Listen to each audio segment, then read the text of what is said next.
Juki, the ultimate jukebox.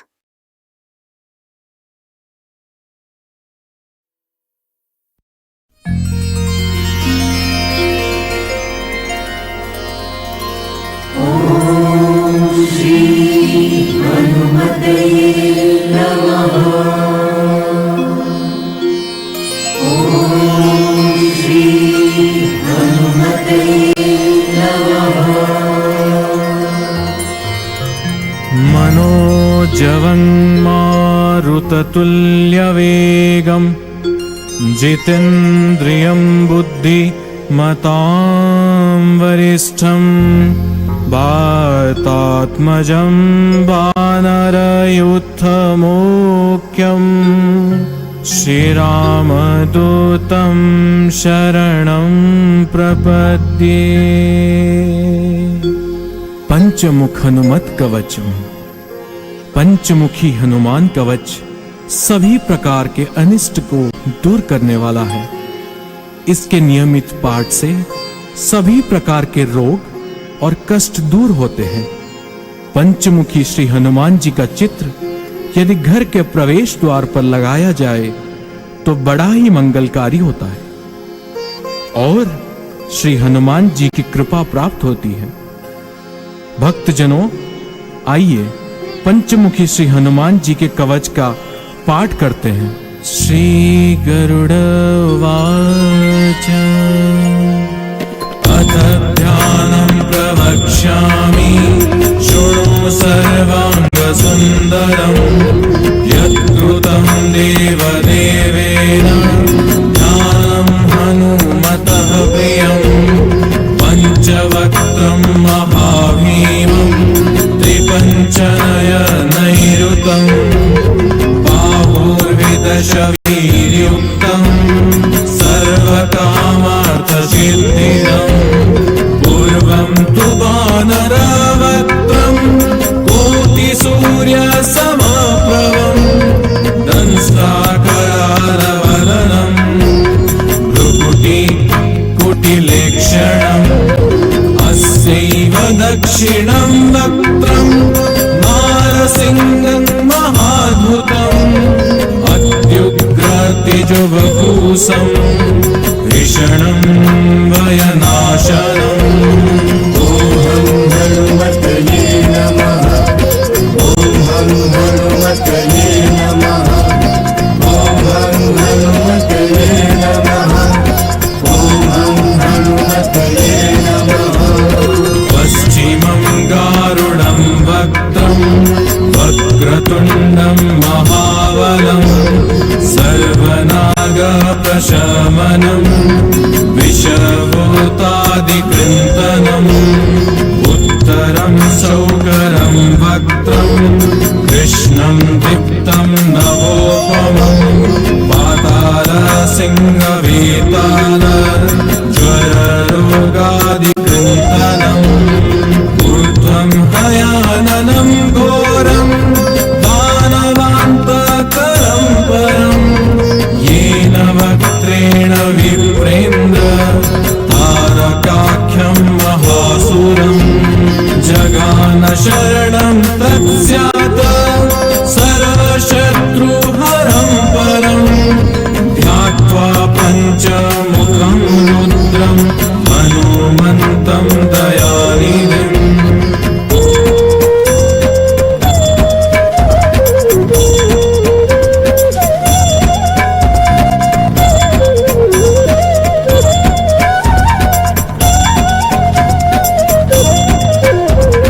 खड्गं त्रिशूलं खट्वाङ्गं पाशं अङ्कुशपर्वतं मुष्टिं कमौदकीं वृक्षं धारयन्तं कमण्डलं बिन्दिपालं ज्ञानमुद्रां दशावीर्मुनिपुङ्गवम् एतान्यायुधजालानि धारयन्तं भजाम्यहम् प्रेतासनोपविष्टं तं सर्वभरणभूषितं दिव्यमाल्याम्बरं धरं दिव्यगन्धानुलेपनं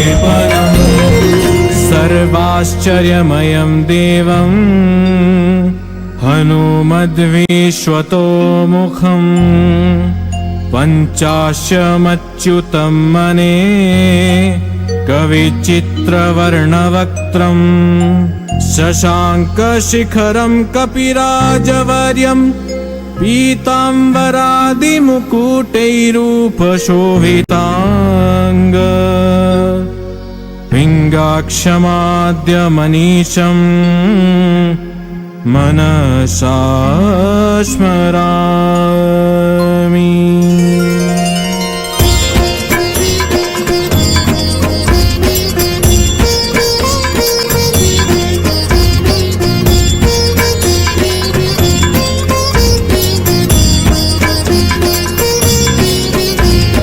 मर्कटेशं महोत्साहं सर्वशत्रुहरं परं शत्रुसंहारमारक्ष्य श्रीमन्नापदमुद्धर ॐ हरिमर्कटमर्कटमन्त्रमिदं परिलिक्ष्यति लिक्ष्यति वामतले यदि नश्यति नश्यति शत्रुकुलं यदि मुञ्चति मुञ्चति वामलता इदं कवचं पठित्वा तु महाकवचं पठे नरः एकवारं जपे स्तोत्रं सर्वशत्रुनिवारणम् द्विवारं तु पठे नित्यं पुत्रपौत्रप्रवर्धनम् त्रिवारं च पठे नित्यं सर्वसम्पत्करं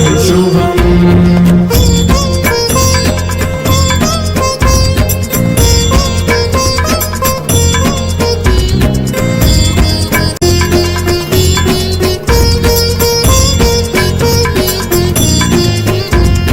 चतुर्वारं पठे नित्यं सर्वरोगनिवारणम् पञ्चवारं पठे नित्यं सर्वलोकवशङ्करम् षड्वारं च पठे नित्यं सर्वदेववशङ्करम् सप्तवारं पठे नित्यं सर्वसौभाग्यदायकम् अष्टवारं पठे नित्यं मिष्टकामार्थसिद्धिदम् नववारं पठे नित्यं राजभोगमवाप्नुयात् दशवारं पठे नित्यं त्रैलोक्यज्ञानदर्शनम् रुद्रावृत्तिं पठे नित्यं सर्वसिद्धिर्भवेद्ध्रुवम् निर्बलो रोगयुक्तश्च महाव्याध्यादिपीडितः कवचस्मरणेनैव महाबलमवाप्नुयात्। इति श्रीसुदर्शनसंहितायां श्रीरामचन्द्रसीता प्रोक्तं श्रीपञ्चमुख हनुमत्कवचं सम्पूर्णम्।